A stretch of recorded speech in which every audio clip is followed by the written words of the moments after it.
अस्सलाम वालेकुम नाज़रीन। इस किस्त के आगाज़ में अरतुल रवाना होने के लिए तैयार था, क्योंकि आज उन्होंने वसूलियत के लिए एक जाल बिछाया था। हलीमा से मिलने के बाद वो मरकजी खेमे में आता है और अपने कबीले के झंडे और अपने वालिद की तलवार को चूमता है और फिर दिल में कहता है, या अल्लाह, हर चीज़ के हकीकी मालिक आप हो और आप बेहतरीन हिफाजत करने वाले हो। मैं ये कबीला और अपना खेमा आपकी अमानत में सौंपता हूँ। इनकी हिफाजत फरमाना और इस पाक रास्ते पर हमें फतह अता फरमाना।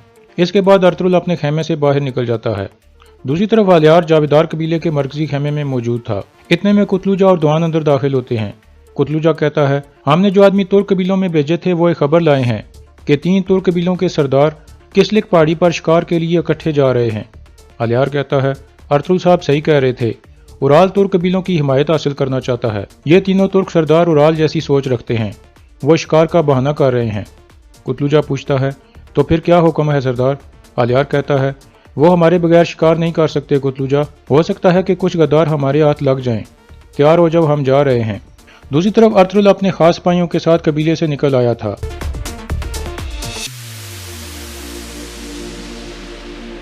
जावेदार कबीले में औरतें कालीनों के काम में मसरूफ थीं। इतने में दुंदार वहां पहुंचता है और हलीमा को कहता है, भाभी मैं आपसे एक बात करना चाहता हूं। हलीमा कहती है, बोलो दुंदार, क्या मसला है? दुंदार कहता है, आप अजार साहब की वजह से गुनेली खातून को जो नफरत का निशाना बना रही हैं वो ठीक नहीं है। हलीमा कहती है, दुंदार तुम जान लो कि ये लड़की तुम्हारे लिए कोई अच्छाई नहीं लेकर आएगी। तुम जिस लड़की को दुल्हन बनाकर लाओगे वो सिर्फ तुम्हारे लिए नहीं होगी। तुम जानते हो कि पहले भी घटिया औरतों की वजह से हमारे कबीले को कितना नुकसान पहुंचा है। दुंदार कहता है, मैं जानता हूं कि मैं जो दुल्हन लेकर आऊंगा वो सिर्फ मेरे लिए नहीं होगी, लेकिन वो सिर्फ आपके लिए भी नहीं होगी। आप इस मासूम लड़की को अपनी नफरत का निशाना बनाना छोड़ दो। ये कहकर दुंदार वहां से चला जाता है। दूसरी तरफ अरतुल एक जगह पहुंचता है जहां पहले से काई कबीले के सिपाही मौजूद थे। अरतुल गुनकुत से पूछता है, क्या सब तैयारियां मुकम्मल हैं? गुनकुत कहता है, जी हाँ सरदार। अरतुल कहता है, तो ठीक है, आप लोग रवाना हो जाओ, हम आपकी निगरानी करेंगे। ये सुनकर सिपाही चल पड़ते हैं। दूसरी तरफ चोलपन हेलेना के पास पहुंचती है और पूछती है, क्या आप कहीं जा रही हो? हेलेना कहती है, हाँ मैं कुछ कपड़े तब्दील करवाना चाहती हूँ क्योंकि इनके रंग ठीक नहीं हैं। फिर चोलपन उसे शादी का एक तोहफा देकर वहां से चली जाती है। दूसरी तरफ काफिला रवाना था और अरतुल अपने खास सिपाहियों के साथ दूर से उनकी निगरानी कर रहा था, क्योंकि ये काफिला दरअसल वसूलियत के लिए एक जाल था। बामसी अरतुल से पूछता है, भाई क्या आपको यकीन है कि वो जाल की तरफ आएंगे? अरतुल कहता है, वो आएंगे बामसी, क्योंकि वसूलियत इस वक्त इंतकाम लेने के लिए बेचैन है। बामसी कहता है, मैं उस तेव को आज लटका दूंगा। दूसरी तरफ हेलेना कुछ कपड़े उठाकर जा रही थी और इस दौरान 2 औरतें उसका पीछा कर रही थीं। हेलेना को भी शक हो जाता है कि उसका पीछा हो रहा है। फिर वो हचातुरियन की दुकान पर पहुंच जाती है और कहती है, वसूली उसने 2 औरतों को मेरी जासूसी के लिए लगाया हुआ है, लेकिन मुझे यहाँ आना पड़ा। तुमरल कहता है, वो लोग हमारी दुकान पर भी नजर रखे हुए हैं, लेकिन उनके पास कोई सबूत नहीं है, इसलिए वो खामोश हैं। फिर हेलेना कहती है, अरतुल साहब की जिंदगी खतरे में है, वसूलियत उनके काफिले पर हमला करवाने वाला है। तुमरुल कहता है, आप परेशान ना हो हेलेना, ये अरतुल साहब की एक चाल है जिसके जरिए वो उस कमीने तेओ को पकड़ना चाहते हैं जिसने बामसी को मारने की कोशिश की थी। हमें सब मालूम है। ये सुनकर हेलेना सुकून में आ जाती है। फिर आचातुरियन एक सूट देते हुए कहता है, अगर आपसे कोई पूछे कि आप कहाँ थी तो आप ये उनको दिखाकर कहना कि मैं ये खरीदने गई थी। ये खालिस सिल्क का है और चीन से आया है। फिर दुमरुल कहता है, अरतुल साहब ने आपको मुहतात रहने को कहा है, क्योंकि आपने जो मालूमात हमें दी थी उसकी वजह से वसूलियत बहुत गुस्से में है और वो पता लगाने की हर मुमकिन कोशिश करेगा कि किसने खबर दी थी। हेलेना कहती है, उसके मरने से पहले मेरा मरने का कोई इरादा नहीं है दुमरुल, परेशान ना हो। यह कहकर हेलेना बाहर निकल जाती है। बाहर चोलपन भी उसकी जासूसी कर रही थी और वो देख लेती है कि हेलेना किस दुकान से निकली है। हाचातुरियन भी बाहर आ जाता है। चोलपन उसे देखकर सोच में पड़ जाती है और फिर समझ जाती है कि ये हाचातुरियन है।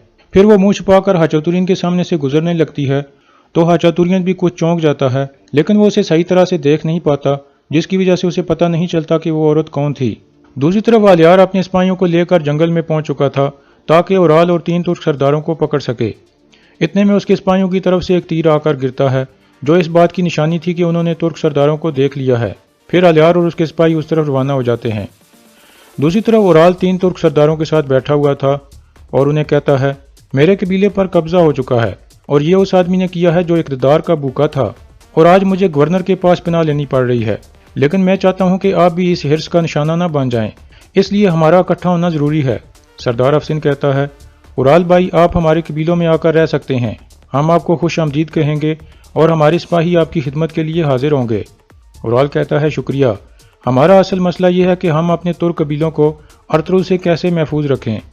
अर्तुगरुल दिन ब दिन मजबूत हो रहा है, हमें इकट्ठे मिलकर कुछ करना होगा। दूसरी तरफ अर्तुगरुल के सिपाही कुर्त बोगजी वाले रास्ते पर पहुंच जाते हैं, जहां पहले से ही वसूलियस के सिपाही छुपकर बैठे थे और फिर वो हमला कर देते हैं।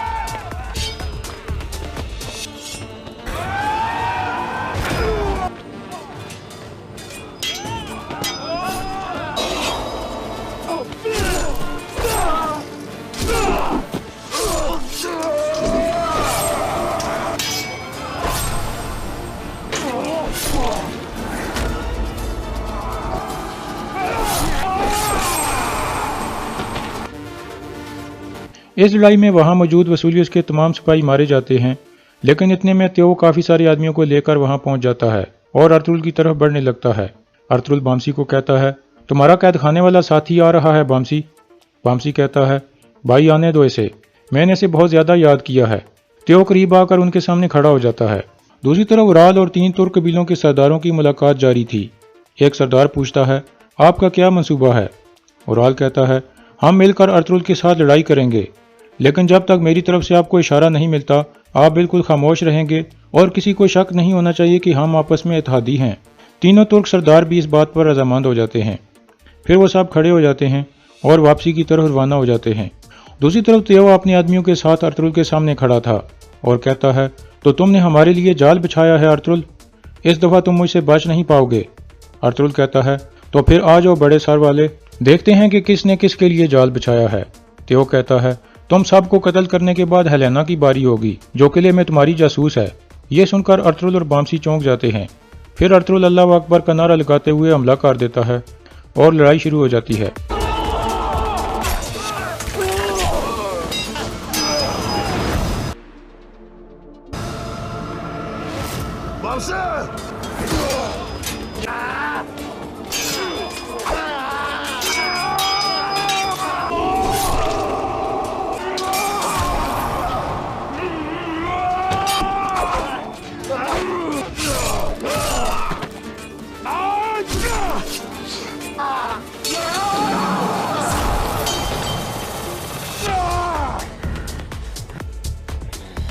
इस लड़ाई में त्यो के सारे आदमी मारे जाते हैं, जबकि त्यो को बामसी गिराकर तलवारें उसकी गर्दन पर रख देता है। त्यो हंसते हुए कहता है, हेलेना आज मर जाएगी। वसूलियस को उसकी असलियत का पता चल चुका है। यह सुनकर बामसी सख्त गुस्से में आ जाता है और तलवारें फेंक कर उसे मारने लगता है। इतने में अर्तुगरुल कहता है, बामसी अभी रुक जाओ, सूरत हाल तब्दील हो गई है, इसका जिंदा रहना जरूरी है, इसको कत्ल मत करना। यह सुनकर बामसी त्यो के सर में मुक्का मारकर उसे बेहोश कर देता है। फिर बामसी अर्तुगरुल के पास जाकर कहता है, भाई उन्हें हेलेना के बारे में पता चल गया है। अर्तुगरुल को सोचने लगता है। दूसरी तरफ उराल वापस कारा जैसर की तरफ रवाना था कि इतने में अलियार और उसके सिपाही उसे देख लेते हैं। अलियार अपने सिपाहियों को कहता है, इसका पीछा करो, इसे भागने मत देना। फिर वो सब उसके पीछे रवाना हो जाते हैं। उराल एक जगह पहुंचकर घोड़ा रोक लेता है और उतरकर उसे एक तरफ भगा देता है और खुद एक तरफ चला जाता है। इतने में अलियार भी 2 सिपाहियों के साथ वहां पहुंच जाता है और घोड़े से उतर आता है। एक सिपाही घोड़े का निशान देखकर कहता है, सरदार वो इस तरफ गया है। अलियार निशान देखने के बाद कहता है, नहीं, ये निशान गहरे नहीं है, उसने खाली घोड़े को इस तरफ भगाया है। फिर वो पैदल एक तरफ चल पड़ते हैं। उराल एक जगह छुप कर बैठा हुआ था। जब अलियार और एक सिपाही वहां पहुंचते हैं तो वो पीछे से हमला कर देता है और सिपाही को गिरा देता है। फिर वो अलियार को कहता है, जब तुमने अर्तुगरुल के साथ मिलकर मेरे खिलाफ बगावत की थी तो मैं जानता था कि किसी दिन हमारा सामना जरूर होगा। अलियार कहता है, मैं जानता था कि तुम्हारी लालच तुम्हें कहाँ लेकर जाएगी, लेकिन मैं ये नहीं जानता था कि तुम काफरों के पास जाकर पनाह लोगे। उराल कहता है, मैं अपना हक हासिल करने के लिए कुछ भी करूंगा, यह तुम जान लो। अलियार कहता है, तुम गलत रास्ते पर हो और इस गद्दारी की तुम्हें भारी कीमत चुकानी पड़ेगी। उराल कहता है, तुम मुझे गद्दार कह रहे हो जबकि तुमने मेरा हक छीना है। यह कहकर वो तलवार निकाल लेता है और फिर लड़ाई शुरू हो जाती है।